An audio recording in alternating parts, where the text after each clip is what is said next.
creeping serenity spas have always been my sanctuary.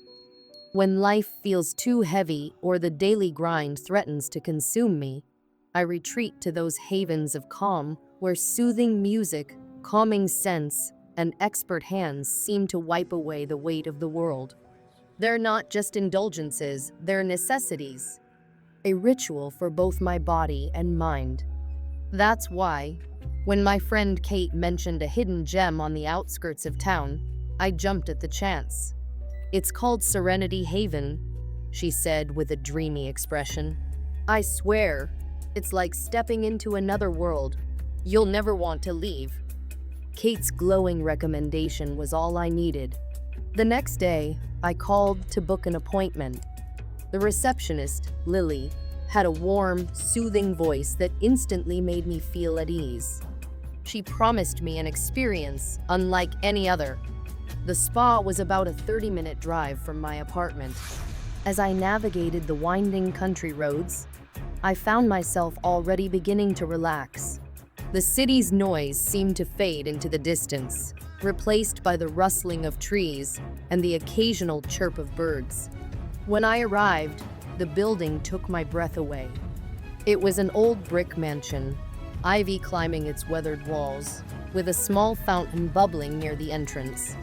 The sight was picturesque, like something out of a postcard. Inside, the ambience was equally enchanting. The air was rich with the scent of lavender, and soft, ethereal music played in the background. Candles flickered on antique tables, casting warm light on the cozy interior. Lily greeted me with a smile that seemed almost too perfect. "Welcome to Serenity Haven," she said, handing me a plush robe and slippers. "Your therapist, Anna, will take wonderful care of you today. She's one of our best. Oh, and just a quick note, she has a lovely cat named Whiskers who sometimes wanders in. I hope you don't mind cats." I assured her I didn't, though the mention of a cat in a spa struck me as a little odd. Still, I wasn't about to let anything disrupt my relaxation. Lily led me to a small, warmly lit room. The massage table was draped with soft linens, and the faint smell of eucalyptus lingered in the air. As I settled onto the table, I couldn't help but sigh with relief. It had been weeks since I treated myself to this kind of escape, and my body was screaming for it. Anna entered a few moments later. She was tall, with graceful movements and a serene expression that seemed to radiate calm. Her voice was soft as she asked about my preferences and any areas of tension. I told her about the knots in my shoulders and lower back, and she nodded knowingly.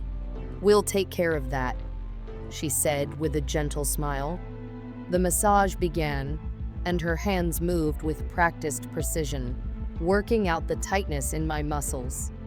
I felt myself melting into the table, my stress and worries dissolving with each passing moment. Time seemed to blur. I drifted in and out of a light, blissful haze. Anna's voice broke the silence after what felt like an eternity. "I'm going to place cucumber slices over your eyes to help with puffiness," she said. "Just relax. I'll be back in a few minutes." I nodded, too relaxed to speak. The cool slices settled over my eyelids, and I let out a contented sigh. For a while, everything was perfect. The room was quiet, save for the faint rustling of leaves outside the window. I could hear the distant trickle of the fountain, and I felt myself sinking deeper into tranquility. But then, something changed. At first, it was just a faint tickle on my leg. I dismissed it as the edge of the blanket brushing against me. But the sensation didn't stop. It grew stronger, more deliberate, moving up my leg in a slow, unsettling crawl. My heart began to race. I tried to convince myself it was nothing, a stray thread, a trick of my imagination, but the feeling became unmistakable. Something was crawling on me. My breathing quickened. I stayed still, frozen by a mix of fear and disbelief. Slowly, I reached up and removed the cucumber slices from my eyes. And there they were. Two large, black roaches, their shiny bodies gleaming in the dim light, scurried across my chest. Their antennae twitched, probing the air as if searching for something. Panic surged through me, but I couldn't move. I couldn't scream. I could only watch as they crept closer to my face. Just as I was about to lose it, a blur of orange fur leapt onto the table. Whiskers. The cat pounced with the precision of a predator, snatching one roach in his jaws and crunching down on it. The second roach tried to flee, but Whiskers was faster. He trapped it under his paw, batting it mercilessly before delivering the final blow. The room fell silent except for the pounding of my heart. Anna rushed in moments later, her face pale. She took one look at the scene, the trembling client, the triumphant cat, the crushed roaches, and gasped. "Oh my God," she exclaimed. "I'm so sorry. I don't know how this happened. Are you okay?" I nodded shakily, though I was far from okay. My skin crawled with phantom sensations, and my mind was a whirl of panic and disgust. Anna helped me sit up and brought me water, apologizing profusely. Soon, the spa's owner, Margot, entered the room. She was a petite woman with a harried expression, clearly mortified by what had happened. "We deeply regret this incident," she said, her voice trembling with sincerity. "Please accept a full refund and complimentary services on your next visit." But I couldn't stay. I dressed quickly and left, my heart still racing. That night, the nightmares began. I dreamed of being covered in roaches, their legs skittering over my skin, their antennae twitching near my face. I woke up in a cold sweat, unable to shake the feeling that they were still there. The days that followed were a blur of paranoia. Every shadow, every tickle of fabric, felt like an insect crawling on me. I became obsessive, scouring my home for any signs of bugs, jumping at the slightest movement. My once peaceful sanctuary had become a prison of fear. Weeks later, I stumbled upon a news report that sent chills down my spine. A spa in a nearby town had been shut down after clients reported finding roaches in treatment rooms and even in their belongings. Health inspectors discovered nests hidden in the walls and under the floorboards, evidence of a massive infestation. The spa was named in the report, Serenity Haven. The realization hit me like a punch to the gut. They had known. The roaches, the infestation, it wasn't a sudden accident. It was a hidden issue they had tried to cover up, likely hoping to avoid the financial ruin of a shutdown. How many others had suffered like me? How many more would if the spa reopened under a different name? Even now, the memory haunts me. The spas I once adored feel tainted, their promise of peace and renewal replaced by a gnawing sense of dread. No amount of lavender or soft music can drown out the sound of those crunching legs or the terror of knowing that sometimes even our sanctuaries can betray us. The spa experience that shattered my life. I've always been someone who cherished new experiences, especially when it came to self-care.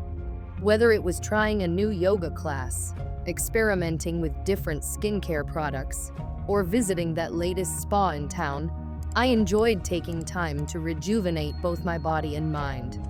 So, when I stumbled upon a new day spa that had opened in a quiet corner of town, promising traditional Asian massages with glowing reviews, I didn't hesitate for a second. I immediately booked an appointment. I envisioned an afternoon of total relaxation, the kind of peaceful indulgence that leaves you feeling refreshed and pampered. I had no idea how terribly wrong I was about to be.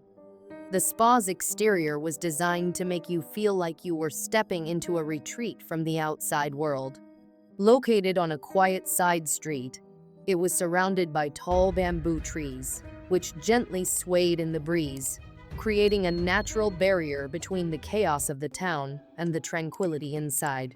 Soft, golden lights illuminated the entrance, casting a peaceful glow against the dusk. The sound of a small water fountain trickled in the background, adding to the serenity. I stood there for a moment, letting the sight of it all sink in.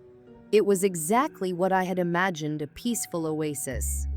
As soon as I stepped inside, a subtle fragrance of lavender and eucalyptus wafted through the air, enveloping me in an almost hypnotic calm. The interior was dimly lit, with soft instrumental music floating gently through the space. The atmosphere was perfect. Everything looked as though it had been designed to help people let go of their worries and find peace. At the reception desk, I was greeted by a woman with warm, welcoming eyes and a gentle smile. She wore a name tag that read Maya. Her demeanor was soothing, making me feel instantly comfortable. "Welcome," she said cheerfully, as if she had been waiting just for me. "I hope you're ready to relax. You're going to love it here."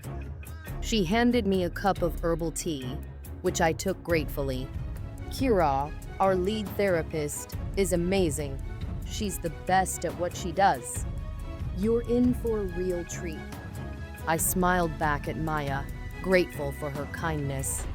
She led me to a small intake form, asking me to fill in a few details about any areas where I carried tension or discomfort.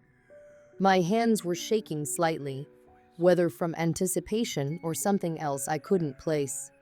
I wrote down upper back tension and stress relief, then handed it back to her. She nodded approvingly before leading me further into the spa, where I would wait for my treatment. We passed through a corridor adorned with soothing artwork of tranquil landscapes, waterfalls, and distant mountains. It felt almost dreamlike, like I was walking through a place untouched by time. Maya stopped in front of a treatment room at the end of the hall, which was dimly lit by lanterns that hung from the ceiling. The room was small but inviting, with plush white linens draped over the massage table. The walls were painted with calming shades of light blue, and a few pieces of abstract art hung from the walls. Everything about this room spoke of serenity and escape, but something felt off. Maybe it was the chill in the air, or the faint unease that lingered in the back of my mind, but I couldn't shake the feeling that something wasn't right. I tried to ignore it, convincing myself that it was just my nerves getting the best of me. I was, after all, about to experience something I had been looking forward to for days. "Maya," I said, my voice a little more strained than I intended. "Is it always this cold in here?" "Oh, it's just the air conditioning," she replied brightly, as if it were the most natural thing in the world. "It will warm up once Kira gets started. I'm sure you'll be comfortable soon." I nodded, trying to ease my tension. I hadn't even noticed that my heart was racing until I saw Maya's smile slip a little, as though she noticed my unease, but chose not to acknowledge it. Before I could say anything else, the door opened and Kira entered. She was a petite woman with delicate features, and her movements were graceful and calm. She was dressed in a simple black spa uniform that gave her an air of professionalism. Her presence was immediately calming. "Hello," she said softly, her voice like a whisper, almost as though she were afraid of disturbing the stillness around us. "I'm Kira. I'll be your therapist today." She gave me a reassuring smile as she gently helped me onto the massage table. I quickly told her about the areas where I was carrying tension, the tightness in my back, my shoulders. She nodded, her hands already feeling the muscles beneath my skin as she prepared to begin. At first, the massage was everything I had hoped for. Kira's hands were skilled and firm, her touch like an expert knowing just where to press, how deep to go. With each movement, I felt the tension in my back begin to dissolve, my muscles slowly unwinding. My breathing became slower, deeper. I had almost forgotten that nagging feeling from before until she asked if I would like to try a special technique. "We have something very unique here," Kira said, her voice soft yet filled with quiet pride. "It's an ancient technique that involves deep tissue work and spinal alignment. Would you like to try it?" Curiosity won out. I had read about this type of therapy before, where the therapist uses overhead bars to balance themselves while walking gently on the client's back. It sounded both exotic and intriguing, a way to work deeply into the muscles with a pressure I had never experienced before. "Sure," I said, my voice wavering slightly. "I'd love to try it." Kira explained the technique briefly, mentioning that it was something she had learned from her mentor, a master of traditional healing methods. I could tell she believed in its benefits, and her confidence reassured me. I felt a flutter of excitement, mixed with a slight trepidation. What followed started out well. Kira moved onto the bars suspended from the ceiling, her small frame shifting gracefully. As she stepped carefully onto my back, the pressure was initially amazing, firm but soothing, as though her steps were working out all the knots in my spine. I felt my muscles relax in ways they never had before. But then, something changed. The pressure increased, and with it, the discomfort. The sensation was no longer soothing, it was unbearable. I could feel every inch of her foot pressing down, not in a controlled, professional way, but as though she had lost her balance. I gasped for breath. "Is it supposed to feel like this?" I managed to ask, my voice trembling. Kira hesitated, her body shifting slightly. "It's intense, yes, but it's good for deep tissue. Just breathe and relax." But I couldn't. The pressure intensified, and I could feel something in my back, a sickening, sharp pain that shot down my spine. Before I could react, a sharp crack echoed in the room, followed by an explosion of pain. I screamed, a primal, raw sound that escaped my lips without my consent. The world spun around me, and my body went numb. My vision began to darken as I felt an overwhelming sense of dread. Everything went quiet, except for the thudding of my heart, which seemed to grow louder with each passing second. The last thing I heard was Kira's voice, frantic and distorted, asking if I was okay, but I couldn't respond. The pain was too much. When I regained consciousness, I was lying on a hospital bed, the sterile white walls surrounding me. The doctors spoke in hushed tones, but their words were clear enough. A fractured vertebra, severe nerve damage. The verdict was devastating. I was partially paralyzed from the waist down. The doctors didn't sugarcoat it. My life would never be the same. The emotional toll was far greater than the physical. I spent the next few days in a haze of pain, confusion, and anger. I kept replaying the incident in my mind. How had I been so naive? How had I trusted someone I knew so little about? The answers didn't come. I learned soon after that Kira wasn't even licensed. She was a fraud, moving from one town to the next, opening spas under fake names.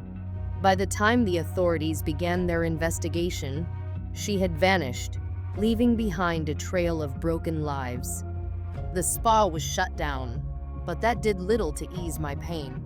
I spent months undergoing surgeries and enduring physical therapy, but nothing could heal the deep emotional scars. Every time I closed my eyes, I saw that moment, the pain, the crack, the loss. I will never set foot in another spa again. I had been looking for relaxation, but what I found instead was a nightmare that will stay with me forever. My trust, my body, my life forever changed by one tragic decision.